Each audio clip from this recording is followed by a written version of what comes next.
Happy Wednesday, guys. Welcome to Two and Out, the CFL preview show found only here on WagerTalk TV.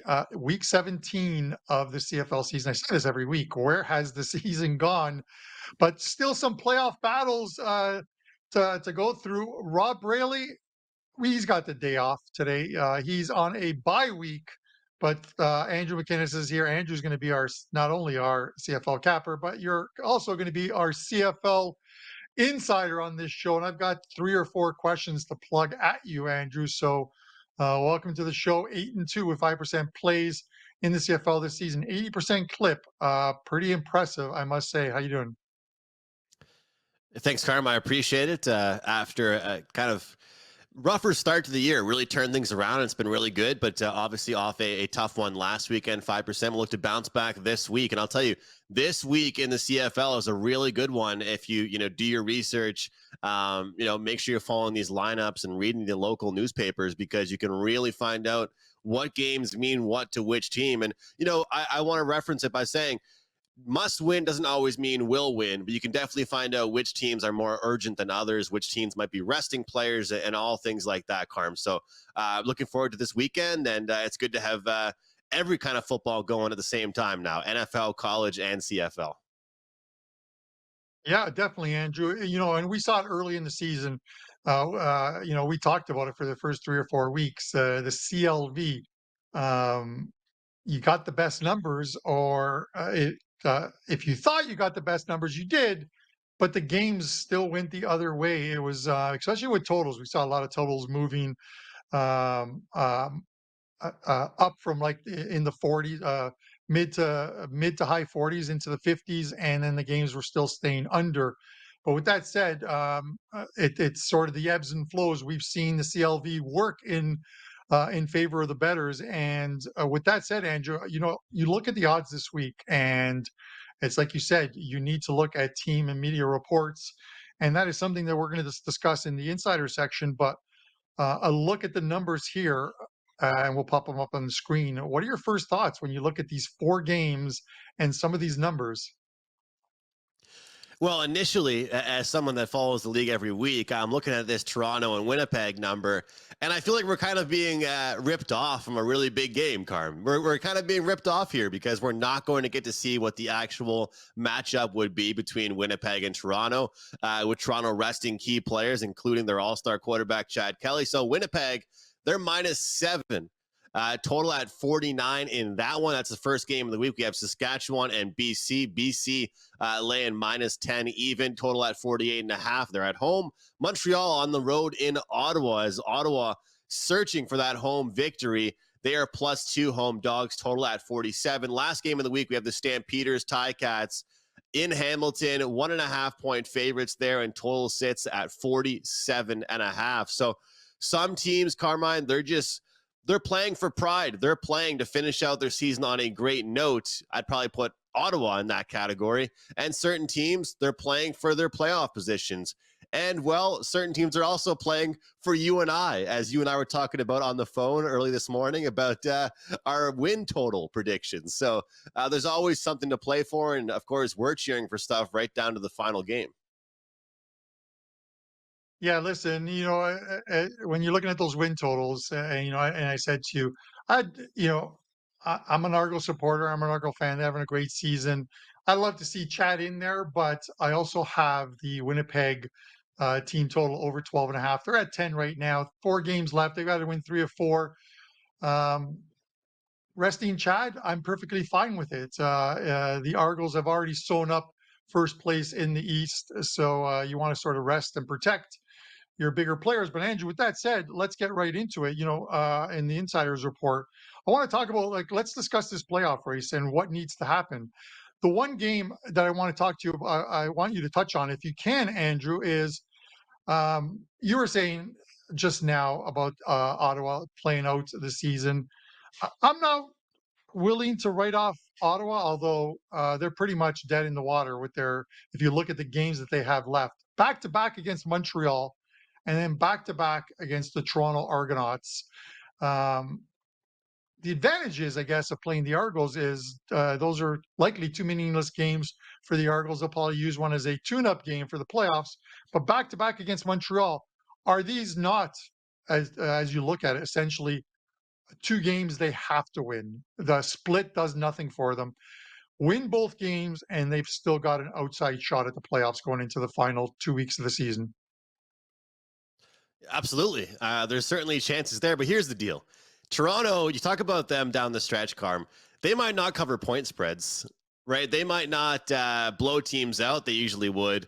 But who's to say they can't win these games still with some talent? You throw in the backup quarterback who still has plenty of talent, and there's still a great receiving core. The defense isn't talked about enough for the Argos, and I know you reminded me quite a bit about how I was trashing the Argos defense early on in the year. So there's still plenty of talent. I feel like sometimes you and I host Puck Time together, of course, here on WagerTalk TV, and we talk about, at the end of the season in hockey as well for certain teams that they don't need to win a certain game as far as playoff position, but it doesn't mean they still don't win those, right? And I feel like that's something certainly we can look at down the stretch for some of these teams that might not need a certain win for any certain position change, but it doesn't mean they still might not come out on top because maybe they're in that position they're in for a reason.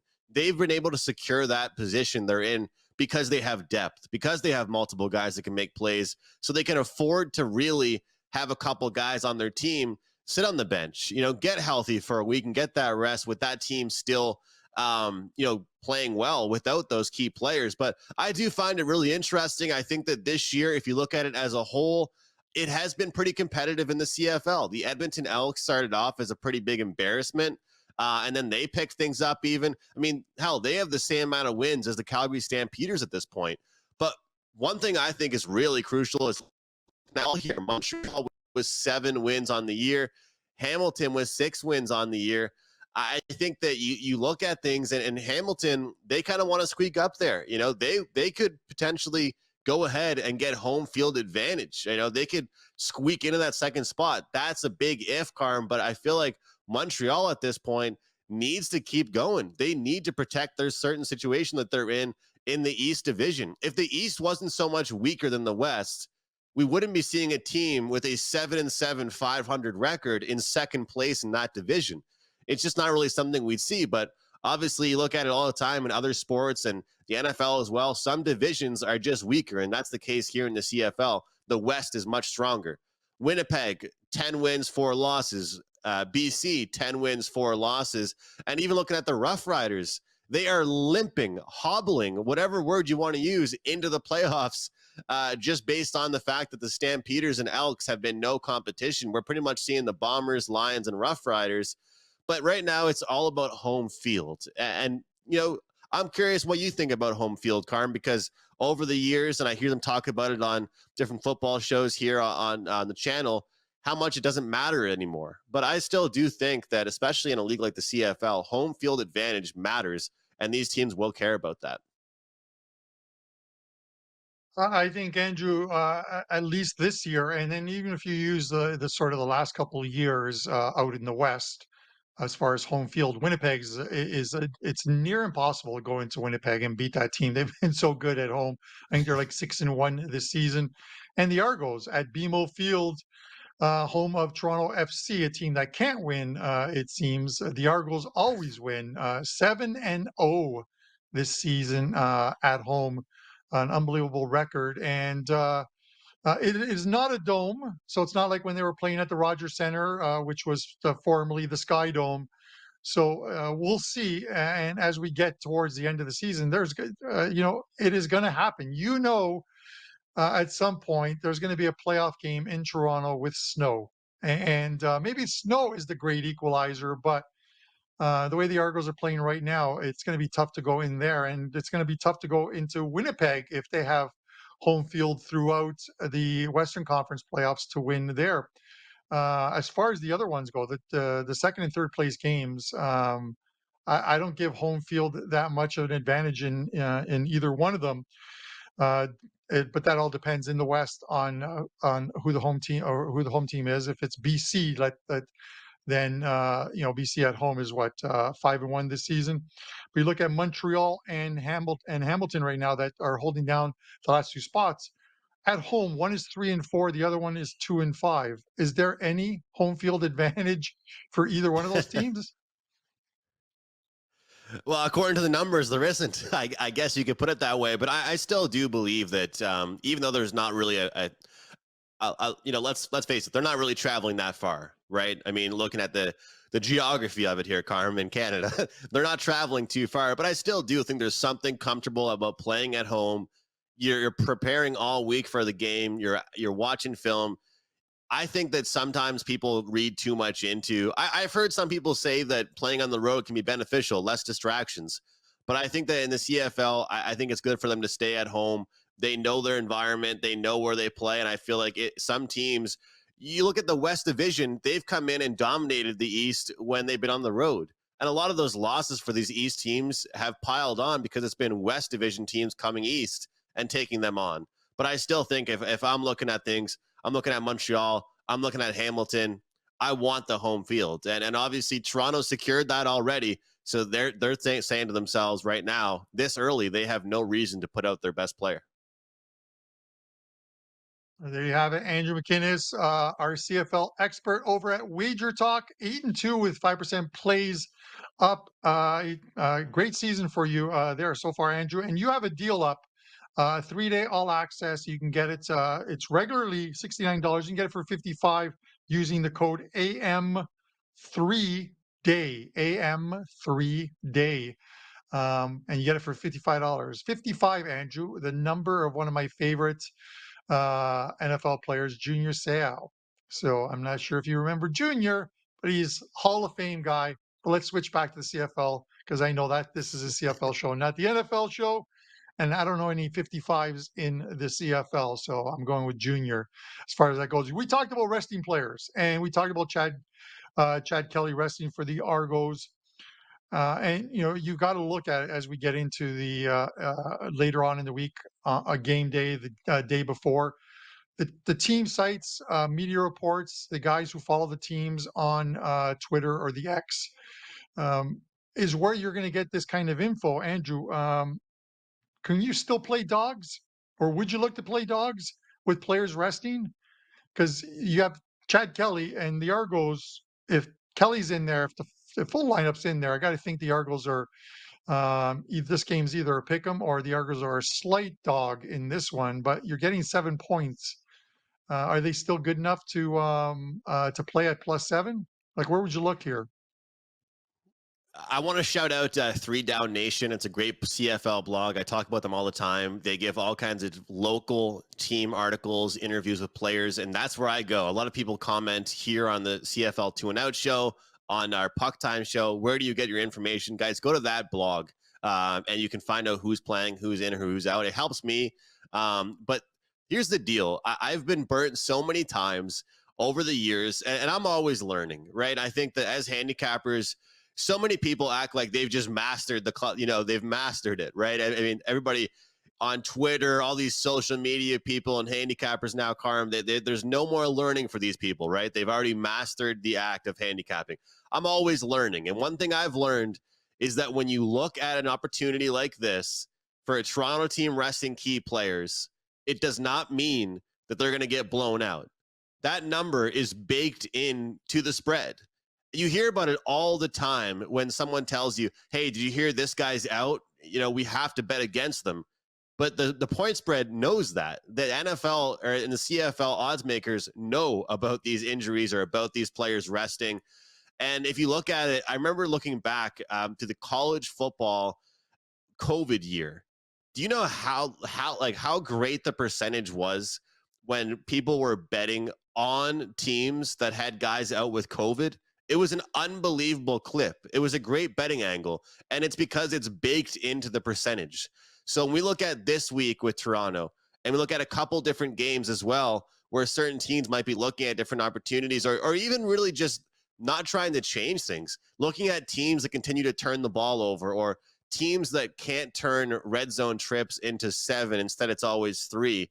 Not overthinking things like this, I think, is a good way of looking at it. And You just can't really look at a -7 in the Blue Bombers and just say, all right, Chad Kelly's out. They're not going to be able to contend. I'm not even asking the Argos to win this game, Carmine. I'm asking them to hang around. And I certainly think they can do it, even in Winnipeg. Like you said, it's a tough place to play. The Argos aren't doing this to just fold. They're not walking into this game expecting to lose by 20 points. They made it very clear they're resting a player or two. Does not mean they're going to fold and bend over. No, it's not, Andrew. And speaking of the Argos, when we talked about number 55's Joe Kroll, Andrew, of the Toronto Argos, he played in the late 40s and early 50s. He was their quarterback, their running back, their punter, their kicker, and their What? defensive back. Yes, he played 5 positions.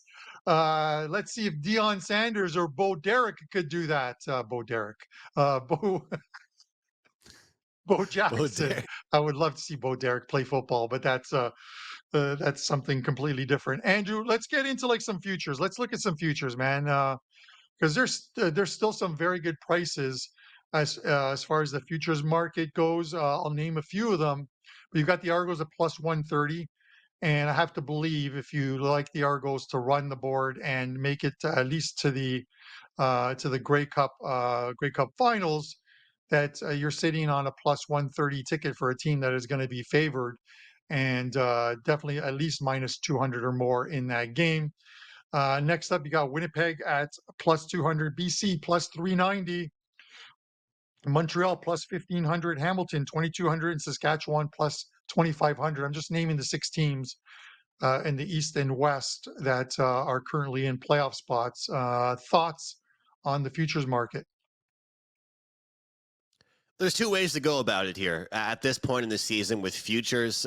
Carm, you've done great with futures, so I want to get your thoughts on this. Realistically, where you sit right now and when you're betting futures, I think is a bit different than what you would have done maybe 4 or 5 weeks ago. Because you're searching for mostly just strictly value. In this situation, I wouldn't have a problem with somebody looking at some of the top teams because we're so close to the end. And if you expect those teams to be favored, you could just take a look at them right now.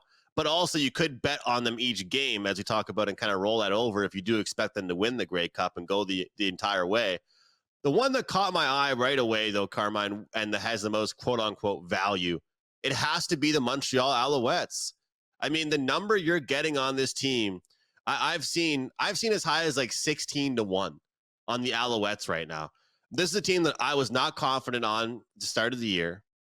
Throughout the year, they've made mistakes, but they've been able to put up points. They've made a huge comeback. When you and I were in Vegas together, I was celebrating. They had an unbelievable second half comeback. Their special teams has been great. Their offensive line has been manageable. This is a team, I think, that if they get to the divisional finals against Toronto and you're holding a 15-1 ticket, first of all, it sets up for a great opportunity to bet the other way, especially if they make the Grey Cup. But in the CFL, we all know anything can happen. And you give me 15-1 odds on a team that does have a dynamic offense. And especially if Toronto's resting players going into the playoffs, they might not be as fresh. I know Toronto has depth, but at 15-1, I don't think there's that much of a difference and a separation between Toronto and Montreal for the odds to be like that. And I think that a huge reason, that you see the plus 130 is liability. I mean, let's face it, there's not a huge number of liability on sports books in the CFL. There's no denying it. But for the Argonauts to be plus 130 to win the Grey Cup right now, I think is absurd. I think the Bombers plus 200, the Alouettes, of course, BC. I would take any of the 4 teams below Toronto to win just strictly based on what we've seen. And let's look at what the Argos have done in their last 2 Grey Cup victories. They were plus 7 underdogs, I think like 4 or 5 years ago when they won. Last year come in as underdogs. This is a team that I don't want to be just going all in on at plus 130. I mean, we never go all in, but I can't really look at this team at plus 130 and say that I am that confident that they are the best team in the league, that they deserve that price tag. In the West, I'd have to go back to my preseason prediction and stay confident with it with BC at plus 390. I know the Bombers and what they're capable of. They've been holding it down in the CFL for years now. It's almost like a shock if they don't make the finals in the Grey Cup. But at plus 390, to give me that ticket pretty much for a divisional game and then a Grey Cup, they're not going to be plus 390 against the Argos in the Grey Cup if that's the matchup there. And realistically, I feel like they can knock off Winnipeg in the West Finals, Carm. So my one that I recommend people getting on right now is the Montreal Alouettes. Deal with it however you want to deal with it, hedging wise or different things when we get there. But I think this number on the Alouettes is far too big to pass up. What are your thoughts on that? I know, listen, I get it. The Argos not being playable at plus 130, but it is the books creating the market here. You make the Argos anything from 2 to 1, or you put them in the same range as the Winnipeg Blue Bombers at plus 200, and people are just going to jump all over it. And now they have a liability, and and the Argos winning the Grey Cup is bad for them. So at plus 130, people start shopping for other numbers. You look at the plus 200s, you look at the 390s, and so on and so forth, and that's better. It's better for the book. It has to be better for the book. Like I Right. said, taking the plus 130 is based on the fact that uh, if you if you're looking at the Argos to run the board and make it to the Grey Cup final, you're not looking to hedge out along the way. Obviously, you're just looking to have a plus 130 ticket in the championship game on a team that is going to be at least I have to guess minus 200 in that game. So with that said, and that's whether they face Winnipeg or BC or in this Saskatchewan. Saskatchewan in the finals. So they're going to be a negative price, and you're sitting there with a plus 130 ticket. Again, it's like you said, it's not something you go all in on. It is just another futures bet, but it is one that does still carry some value because if they make it to the finals, they are going absent of an injury or a series of injuries to the team in that prior to getting to that finals, they're going to be a favorite in the Grey Cup finals. So plus 130 isn't a bad price. I'm not lining up to jump on it either, Andrew. So I will say that. But I will be going to the game. Hopefully, our insider Rob Braley, if the Argos are in there, can pick us up some tickets. With that said, Andrew, I want to look at the line mover and then the extra point. Tell us what you got. We've talked about this game quite a bit here, but when I look at the Argos game, it's the one that sticks out the most, and that's based on obviously the resting and injuries and different things like that. I do believe that if you want to bet on the home team, if you want to bet on the Winnipeg Blue Bombers, you probably should bet that now. I think that we are going to see a market and just an overall reaction throughout the week when people realize Chad Kelly's not there. Winnipeg probably won't hang at -7. I feel like that number will get bigger. So if you like the dog, like I kind of said I like, then you want to wait till later on in the week. You want to wait to get that 7 in the hook or the +8.5. Every point matters, especially in a league like the CFL, as you know, Carm, with all those 1 point scores. So that's my biggest market mover. And as far as the total, well, how about I touch on it right now? I mean, that's going to be my extra point, my best bet for the show, whatever we want to phrase it as. I like under in this one, and I'm seeing under 49, under 49.5. I even saw 148.5 already. So shop around here. But here's the deal. I mean, when you look at an opportunity like this to bet a total this high under the total without Chad Kelly, it almost seems like they adjusted the point spread, but they didn't adjust the total here. There's going to be changes. I'm expecting a lot more dink and dunk from the backup quarterback, Duke. And I think that realistically, when you look at this team, they didn't really go downfield deep as much recently because Chad Kelly's been a lot more conservative. They're a team that takes a long time to march the field, which can really milk out the clock. One thing I noticed actually when I watched them in person here in Halifax, they take a long time with some of their drives, and that can play a factor. Winnipeg's defense has gotten a lot better recently. I just feel this game is not going to be the blowout by Winnipeg, some might think. And Toronto will probably simplify their offense if they're missing Chad Kelly and a few players. Why has the point spread been adjusted here? but the total hasn't been adjusted. I'm not sure. We're going to go under 49 in this one, Winnipeg and Toronto. All right, I like it, Andrew. Dink and dunk from Duke. It's like the triple D. You're like the Guy Fieri of this CFL show with diners, drive-ins, and dives. So I'll give you that much. Very well done, Andrew. Guys, remember, you can get a 3-day all-access pass from Andrew McInnis for only $55 by using AM3Day. AM3, the number 3 day. And that'll get you 3 days at $55 instead of $69. We're going to be back next week, week 18 of the CFL season. Guys, don't miss a show. Hit that subscribe button, leave a comment. Let us know what your CFL best bet is in the comment section below, or whether you disagree or agree with what we said on today's show. We really appreciate it, and we will see you next week. For myself and Andrew McInnis, this is CFL 2 and Out. We'll see you next week.